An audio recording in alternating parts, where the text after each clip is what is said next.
Hi, and welcome to Brookdale Newsmakers, your source for what's happening on our campus and in your community. I'm Amanda Willis, and joining us today is the Executive Director of Information Technology Services and the creator of MyBrookdale portal, Patricia Kahn. Thank you for joining us today. You're welcome. Now, where did the idea come from to create MyBrookdale portal? Well, when I first started at Brookdale, there was a lot of concerns about so many usernames and passwords that everyone had to remember. So the primary reason for going with a portal was to avoid that challenge. So basically you could log on to the portal with one username and password and have access to all of the various applications that an end user would use. It's so great to have just one username, one password, one thing to remember. Yes. Now, since its effective date in October, what has the response been? Well, I would have to say the response has been very positive. Although there were no formal surveys given, I could say that the response from students and faculty and staff, they really enjoy the fact, as you said, that they can log on with one username and password. But besides that, I see a growth in communities, a growth in the social aspect of the portal, where students are able to access information immediately without having to go through various clicks on the website, but also administrative uses as well, where the collaboration and content-driven and information is available to so many people at one location. Oh, you're right, because personally I like how WebAdvisor and Gmail are always in the same place at the same time, because that's what I use most. But what can be other things can be accessed through MyBrookdale portal?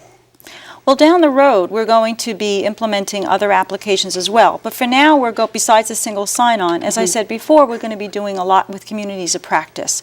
So, for instance, governance is creating a community. There's also lots of student clubs that are starting to use it. And there's the My Profile area, which perhaps a lot of people aren't aware of, but there you can really have the full gamut of the portal. Nothing is held back. So you can be able to create your own web presence, if you will, and also use a document library to store files as you progress through Brookdale.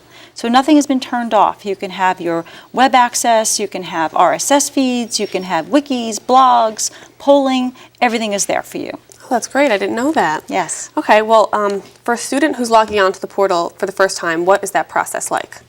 For anybody logging into the portal, they need to activate their NetID. That's basically their username and password that allows a user to access the portal. And once you do that, then you are able to log in.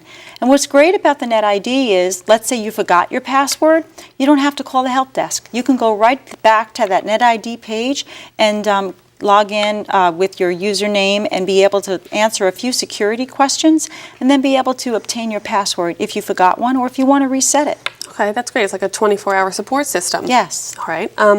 Now, what can we expect to see from MyBrookdale portal in the future? Well, we want to be able to continue with a single sign-on. So Angel is our next application that we hope to go live with in May.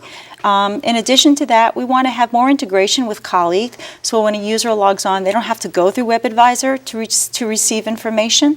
And we also want to be able to do more with mobile applications. So be able to see the information on the portal not on a laptop or on a desktop, but be able to receive that information through your mobile device. Okay.